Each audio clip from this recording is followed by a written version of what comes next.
Prince Alexander, Princess Catherine, Dr. Jackson, it is a great honor for us having you with us.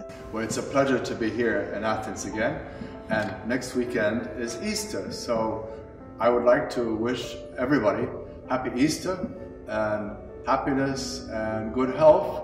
It's the same Easter that we have in Serbia too. Princess Catherine, please tell us your wish for Greek people for Easter. I would like to see that the Greek people don't lose faith. This Easter is for us to renew our faith, to be grateful for being alive, for giving. God gives us another year in life to be with our families. And my wish is that the Greek people don't give up hope, because it's very important that we unite all together and go through it. It will pass too, like in the villages, that above the door it says, this will pass too. They mustn't forget that. Easter is a time when we come, when we see this miracle happening, we say Kalli Anastasi. Καλή Ανάσταση, and you speak Greek very well, so please. Καλή Ανάσταση. Καλή Ανάσταση. Ο Θεός να μας βοηθήσει να αναστήσουμε αυτό το λαό εδώ και αυτό το κράτος που μας έχει μάθει να αγαπάμε και να δίνουμε. Πριγκίπισσα Αικατερίνη, είσαστε τόσο γλυκιά πάντα. Θέλω εδώ, Dr. Jackson, it is a great honor having you with us. We're going to meet this amazing philanthropist now. Thank you so much for your precious time.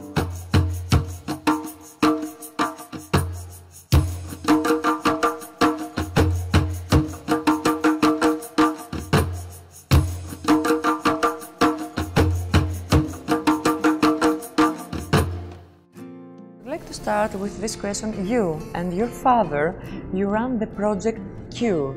Right. C.U.R.E. means Commission on Urgent Relief and Equipment. When did you start the project and why? So it was my dad who started Project C.U.R.E.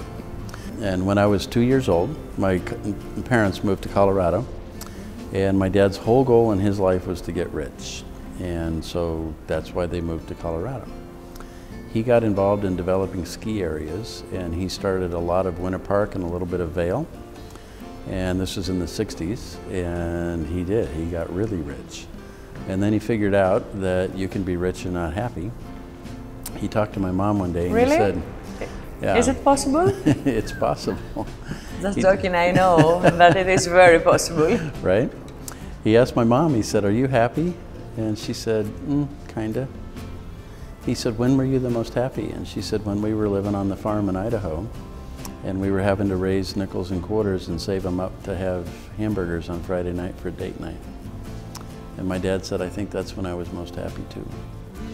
So they started a foundation, and they called my brother and I to breakfast one Saturday morning, and they said, boys, we have given away all the money. All the money? Yeah. And they, everything? Yeah. They kept the house they live in, and they gave everything else away. And so they did all these charity projects all over the United States, mostly. They gave to colleges and churches and things like that. And then my dad was left to time on his hands, and what do you do with all the time? So he started doing economic consulting with a guy named Robert Mugabe, who had just taken over Rhodesia, and it became Zimbabwe. And that was my dad's first introduction to doing international economics. And then he got called by President C.U.R.E. in Brazil. And while he was in Brazil, his interpreter was a medical student. And she took him to a clinic outside of Rio, and there was nothing in it. And it just tore my dad's heart out. And so he went back to Colorado and was having lunch with some friends, and one of his friends was a guy named Greg Lowe. And Greg said, hey, come by my warehouse. He said, my partner and I, we own a medical wholesale company, we'll give you things. And they filled my dad and mom's garage full of medical supplies, and my parents paid to ship that to Brazil. So what is the mission of C.U.R.E.? We deliver medical supplies and equipment all over the world. All over the world? Yeah, so we seek in out how many countries until now? We've worked in 136 countries. On average, we send 4 or 5 40-foot containers, semi-truck trailers, every week. so we'll do over 200 this year.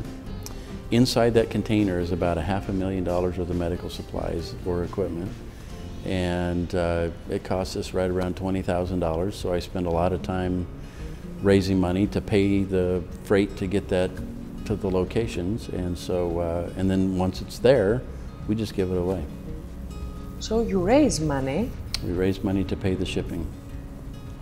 Okay. And then everything else is just donated. Yeah. Yeah. Wow, you are the philanthropist, not of the year, of the universe. Well, wow. we all do our little piece, right? I mean, everybody's got a little piece, so that's ours. Are you happy? Yeah, yeah, fulfilled. Some days it's hard, right? Some days every job is hard. What gives you the inspiration to travel and help all over the world? So, the strength. This week I was in Serbia and here in Greece. Last week I was in Zambia. The week before that I was in Mexico. The week before that I was in Panama. The week before that I was in Jamaica. And every time we do this... You travel all the time. Yeah, yeah. Every time I do this, I look around at the kids that need help, and the moms and dads and the grandparents. And if somebody doesn't intervene in that situation, they don't get Easter. They don't get a birthday. They don't, it's over. In Greece, the maternal mortality is 4 mothers out of 100,000 live births. So that's one of the lowest in the world, right? Greece needs to be congratulated for managing that statistic. That's a fantastic outcome. You believe that? I believe that. Okay. Well, there was only 100,000 live births in the entire country of Greece last year, and they lost 4 moms. That's easy math, right?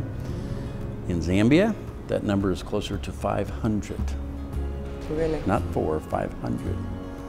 So we just got in on a project where we just reduced that maternal mortality by half in 5 years. We cut it by 55% in 5 years in those districts where we were working. If you get involved, you can change the course of history. You can tilt the needle and say, well, these moms are all gonna die. Now they're gonna stay alive. And there's a statistic that says that a baby is almost 70% more likely to die before age of 5 if his mom doesn't make it. So not only are you saving moms, you're saving babies too. What about your goal, you know, for the next year? Right. Or for this summer, you know, for the next months? Right. So there's a couple of things that we're working on. I've got 6 big warehouses, and these are 4,500 square meters. I think my math is right, 50,000 square feet, right? So we got in Denver, Phoenix, Nashville, Houston, Chicago, Philadelphia. So I want to open another one in Los Angeles. We need to get one open in Central Florida. We need to get one open in Central Michigan, because there's so much demand, there's so much need, and there's so much philanthropy, and all we're really doing is creating a bridge where we just take what's excess over here and we provide it to the people who need it over there. We created an opportunity for everybody to get involved, right? A lot of nonprofits, what they'll do is they start their charity, and then they find all of the jobs that they don't really want to do, and they say, hey, let's get a volunteer to do that, right? I don't want to make coffee, let's get a volunteer to do that. Project C.U.R.E. flipped that model. And what we did was we said, could you build an organization where the volunteer is at the core and the staff exists to support the volunteers? The staff to support the volunteers? Not the other way around. So we built an entire system based on the idea that anybody can come to the warehouse and participate. You don't have to be a medical doctor. We will make this so easy that lawyers like me can do this, right? And so that's what we did. So you create the bridge. Wow, that's very important. Yeah. We need something like that here in Greece. Now Greece is beautiful. I hadn't had much time here, and the first night that I got here, what, 6 months ago, 8 months ago, my first trip. Your first time in Greece was 6 months ago. Really? Yeah, I'd never been here, right? Well, I always go to the places that, you know, are tough. and the princess was right when she asked me, can you go to Greece? I said, what does Greece need? What, you know? And she said, well, for 10 years we've been under a, you know, economic collapse. Yeah, we have the crisis, of course. We have poverty. And on top of that, throw in 2 million refugees that showed up at your door that you didn't ask for. So, and you do donation of the medical equipment. Right. What exactly did you send? Well, it really depends on the hospital. Before we ship anything, we always do a needs assessment. We sit down with the doctors and nurses, and I've got an 18-page list of questions that I ask them, and we go through every room. Let's start with the emergency room. Do you need crash carts? Do you need defibrillators? Do you need EKGs? Do you need trach tubes? Do you need this? Do you need gloves and gauze and bandages and all of this?